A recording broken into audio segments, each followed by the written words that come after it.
Howdy folks, Moose here. Gonna update my packing videos. They have been pointed out as being rather old, and it's time to update them because lots of things have changed. So I'm gonna start off with the Think Tank Airport Security 3.0. It's a roller bag. It's spectacular. Why would I have this bag? I'll take the photo pack on those adventures where I need that portability. Otherwise, I'm going to take this because it saves my back. It's a wheeled bag, and it just makes all the life a lot simpler and safer for my back. Now, 3.0, what's with 3.0? Well, most of it is interior upgrades. The biggest thing is you've got wheels and axles and handles, and you've got actually a little bit of space, more space inside to pack because they've changed some of the configuration. That's what makes 3.0 3.0. And the extra space inside makes a difference. Now, when I have this bag, understand that one thing I want to make sure is that I'm on a plane that will let this go in the overhead, which means no CRJs. This will not fit in a CRJ. It will fit in a 175, but understand some airlines might ask you about going in a 175 overhead with this bag. Any other plane, you're golden.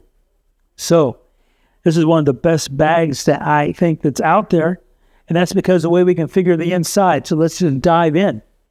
Now inside that lid that just went flying by, I have the Think Tank card wallet holding my pro-grade CF Express cards. I have a spare rear lens cap. I have some spare eye cups, and that's about it. I don't have a bunch of stuff in there because stuff in that lid, if it gets pushed on, will push on my gear in here. So I don't want that. I don't want this rigid. I want a little bit of flexibility because that little bit of give protects the gear inside.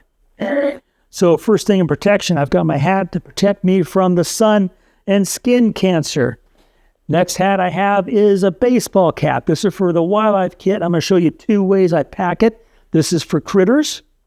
And I have a hat so I don't scare off the waitresses when I go in to eat with my hat hair. Next, I've got the white towel. White towel is an essential tool.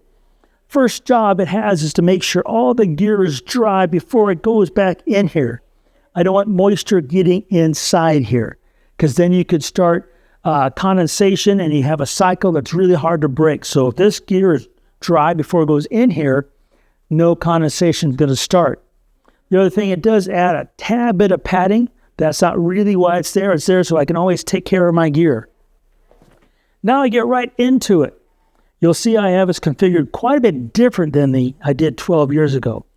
The Z600F4 has become a mainstay. It's for all my critter work, all my aviation work. It's going with me all the time. So the bag's configured so I can take it all the time. I've got the Zemlin lens cap on the front. Lens shade is reversed. The converter is locked whenever I'm in the bag and rolling it. And the tripod collar, it is actually locked in place.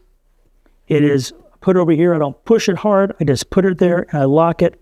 I put it on this side so any impact on the side of the bag doesn't hit this. Move things around. And when I need to get things out quickly, I can pull, pop a cap, I'm ready to shoot. That's the whole reason why it's packed this way. It's detached to the Z9. That's the main body I use with the Z600F4. The Z9 is still the mainstay body. Now these two large blue lens cloths are for another purpose, the same as basically the white towel. If I have sunblock or anything else on my face and it gets on the LCD and other places, I wipe that off before I put the camera back in the bag so that stuff doesn't get into the buffalo nap. That's what the stuff that Velcro sticks to. It's called buffalo nap. I don't want it getting all greasy, so I clean the gear off, and then often these towels will go in the wash and get cleaned up, so they're protecting the camera bodies. That's the Z9, and here is the Z8. The Z8 is in this direction, so I can quickly and easily get the cards out for uploading and unloading, and of course, battery for charging. So Z8, Z9, Z600F4. Side pouch. I have backup drive for my photos, another lens cloth from ProGrade, and there's the Z1.4 in there. This is an empty case. You'll understand why that's there in a second. I keep it here when I'm shooting critters. I've got the Z2 2.0 here, the Z24120, and I have the Z445 here, and that's the shade for the Z24120. Why is the shade not on there? It would make this rigid. If it got impacted, you would hit this, knock this, maybe break that. So it just rides right in there. So this is the basic kit for shooting wildlife. All right, so I'm going to swap it out, show you what I do for aviation. This comes out. The Z24120 comes out. The Z2X now goes inside the case. Why do I put it in the case? Two reasons. One, most of the time I use the 1.4. The 2 does come in handy sometimes, but not as much. So if I need to reach in here and just grab a teleconverter and do it by feel, not be able to see, I know my 1.4 is the one not in a case. The other reason why it's in a case, so the 2, when they rub each other, they don't brass each other up. Now I put the gear back in here. I'm going to put the Z100 or 400 here. The first thing I'm going to show you in this process is that, one, I'm going to put the foot on the inside for the same reason I put that on the inside. 2, you'll notice that this is wide, this is narrower. This is narrower, that's wide. So they fit each other, wide, narrow, narrow. Makes this all work. Next, I have the 24 to 70 2.8. Goes in there. I'm going to put the shade there. I'm going to grab my 1424. Got it backwards. My bad. 1424 goes over here. 24 to 70 goes there. And there go my shades.